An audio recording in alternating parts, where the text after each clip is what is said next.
Hey guys, Britt here. Welcome to End Times Bible Prophecy. Make sure to hit the subscribe, like, and share buttons.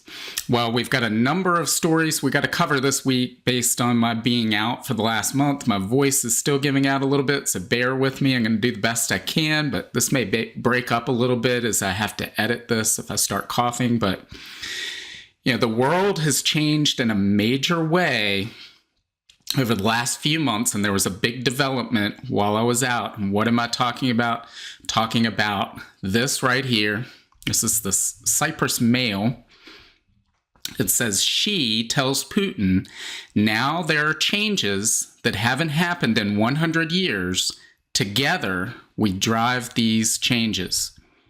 It says China's President Xi Jinping left Russia on Wednesday after a grandiose display of solidarity with President Vladimir Putin against the West, meaning the United States and its allies, of which there are fewer and fewer lately, it seems. It says that ended with the two autocrats pledging to work together to shape a new world order, which, using that phrase got me Wikipedia'd on YouTube. You're not supposed to use that, but I guess news media, they can use that, but not me.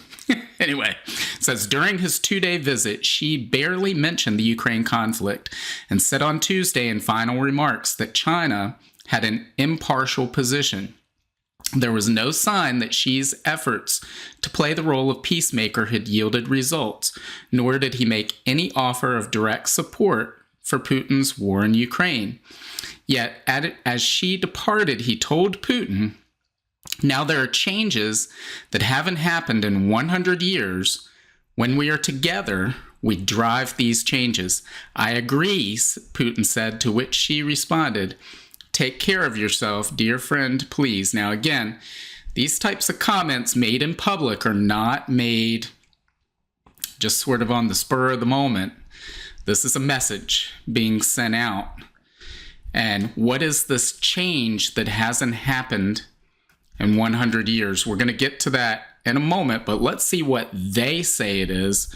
Because if we read down a little bit into this article, we get what they say it is. So it says here, this is from China. It says, the leaders shared the view that this relationship has gone far beyond the bilateral scope and acquired critical importance for the global landscape and the future of humanity, said a statement released by China. We are working in solidarity on the formation of a more just and democratic multipolar world order, which should be based on the central role of the United Nations, its Security Council, international law, the purposes and principles of the UN Charter, Putin said in a quote posted on the Kremlin's website.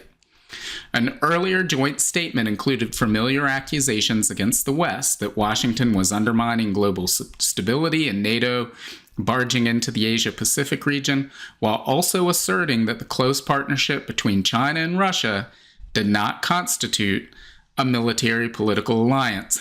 So there we have it, the official government denial. There's no military political alliance between China and Russia.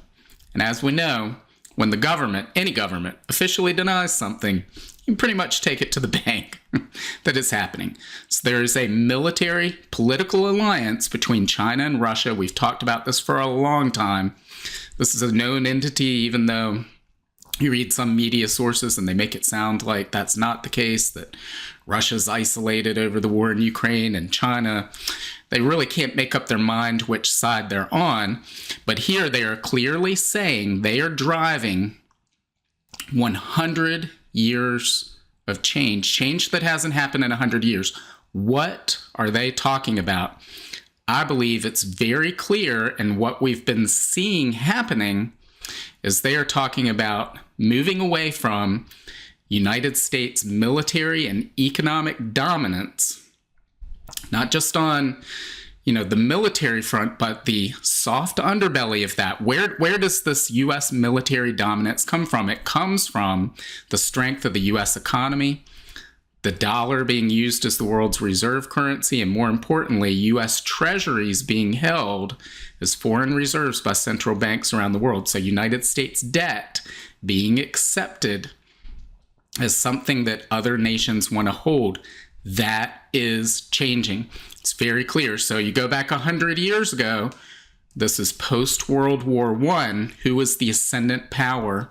Militarily, economically, it was the United States. And we saw, the end of the gold standard following World War I. We saw Bretton Woods enacted in 1944. That meant that the US dollar was backed 40% by gold and could be redeemed for gold by foreign nations. So foreign nations, the whole world, pegged their currencies to the dollar. That ended in 1971 when President Nixon closed that gold window and no longer was the dollar convertible to gold. So in order to keep hyperinflation from running rampant, a couple of years later, Henry Kissinger organized this thing called the petrodollar, where Middle Eastern oil, the OPEC countries, Saudi Arabia in particular, would agree to sell their oil only in US dollars in exchange for security protection, promises of military protection. And in exchange for that, what that did was that underpinned demand for the US dollar around the world, because if nations wanted that oil, they had to first acquire the dollars. So there was this constant demand for dollars. We're seeing that go away, guys, as we saw here. This says petrodollar at risk as Total Energies sells liquefied natural gas to China in yuan. So this isn't just Russia and China here. This is a French company, a major petroleum energy company, selling liquefied natural gas to China in Chinese currency rather than US dollars. It says Chinese and French energy companies this week finalized the first ever deal on liquefied natural gas in China, settled in the renminbi yuan currency. The trade, involving 65,000 tons of liquefied natural gas imported from the United Arab Emirates, marks a major step in Beijing's attempts to undermine the US dollar as universal petrodollar for gas and oil trade. Yu Jin, the general manager of the China National Offshore Oil Company, which closed the deal with Total Energies, says the global resource procurement based on the yuan could promote the globalization of energy trading and build a more diversified ecology. Zhu Yu, chairman of the Shanghai Petroleum and Natural Gas Exchange, which facilitated the deal, was quoted by the state-controlled China Daily saying the transaction promoted multi-currency pricing, settlement, and cross-border payment. So guys, what does this mean? What does this ultimately mean? Because we're seeing more and more of these stories come out where countries are purchasing oil, they're purchasing natural gas using not just yuan, but their own currencies. What are they then doing with that? In the past, they would use those dollars to buy the oil, the natural gas. Then the country that was selling that would then take those dollars and buy U.S. treasuries. They would buy U.S. debt. So that $31 trillion in debt, national debt that the U.S. has, is financed by these treasuries that are held as foreign reserves that are considered money, as good as gold. What we're going to see now is we're seeing countries move away from that because the dollar is under pressure. Countries are starting to wonder, is this sustainable? Is this U.S. debt sustainable? And of course, as they saw in the war in Ukraine, if you get on the wrong side of the U.S., they'll freeze those foreign reserves and those treasuries no longer matter anymore. So what they're going to do, they're not going to necessarily hold Chinese debt. They're just going to sell those treasuries or never buy those treasuries to begin with. And they're going to buy gold, because gold has thousands of years of history as real money. We've seen central banks accumulating this gold over the past year at a higher pace than they have since 1968, 3 years before Nixon closed the gold window and we shifted monetary system. So we're seeing a very big change happening right now. And we read more about it in this article. It says, for years, Beijing has been striving to increase the relevance of its currency in the global markets and challenge the dominance of the US dollar in international trade. particularly in energy trade. In a landmark visit to Riyadh last December, President Xi suggested that China and the Arab Gulf nations use the Shanghai Petroleum and Natural Gas Exchange as a platform for carrying out yuan settlement of oil and gas trades. China will continue to import large quantities of crude oil from Gulf countries, expand imports of liquefied natural gas, strengthen cooperation in upstream oil and gas development, and fully use the Shanghai Petroleum and Natural Gas Exchange as a platform to carry out yuan settlement of oil and gas trade, according to Xi. Despite the yuan making inroads in global trade, currently it only accounts for 2.7% of the market, while the US dollar share is 41%. We're going to see those numbers shift. We're going to see that yuan trade go up from 2.7%. We're going to see the dollar share slide down from 41%. And here we have this tweet. It says, "It must be emphasized how historic this is. For decades, virtually all energy from the Persian Gulf was sold in dollars. Now China is buying liquefied natural gas from the United Arab Emirates in its own currency, yuan.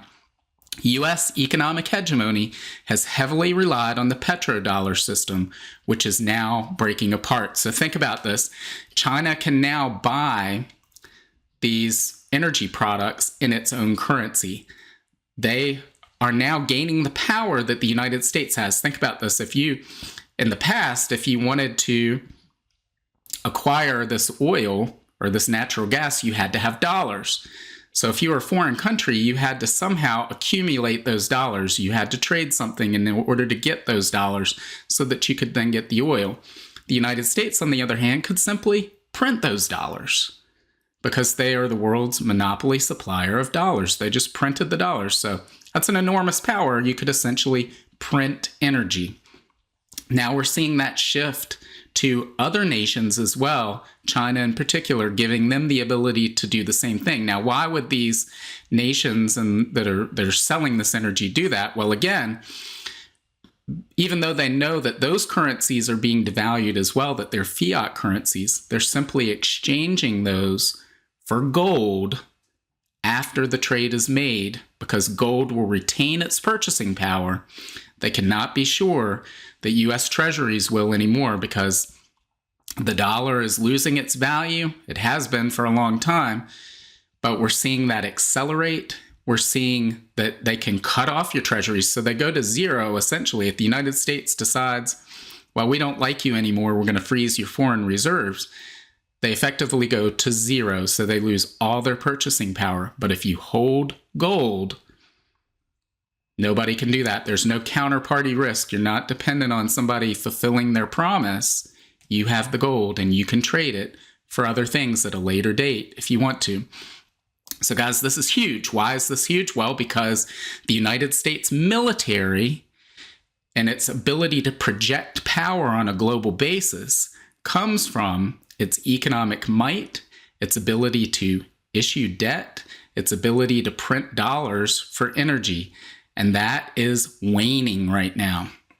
It's going away. So we're going to see United States power waning as we see more and more of these types of news stories come out. How is that significant biblically? Well, we know in Bible prophecy, as it relates to the end times, the United States is not mentioned as a major power. For decades, the United States has been the preeminent power in the world's lone superpower. That is changing. We are now seeing a multipolar world, just as China and Russia were saying, where the United States no longer calls the shots, and they may very well fade away and become completely insignificant in these coming years. Now, in our next video, we're going to talk about why that may happen a lot sooner than people think. Maybe even this year, we could see a catastrophic break from the dollar, from U.S. treasuries. Now, the dollar is not going to go away. It's not going to be replaced as the world's reserve currency anytime soon. But that doesn't mean that, again, these countries can't reject U.S. treasuries and say, we're not going to buy this debt anymore.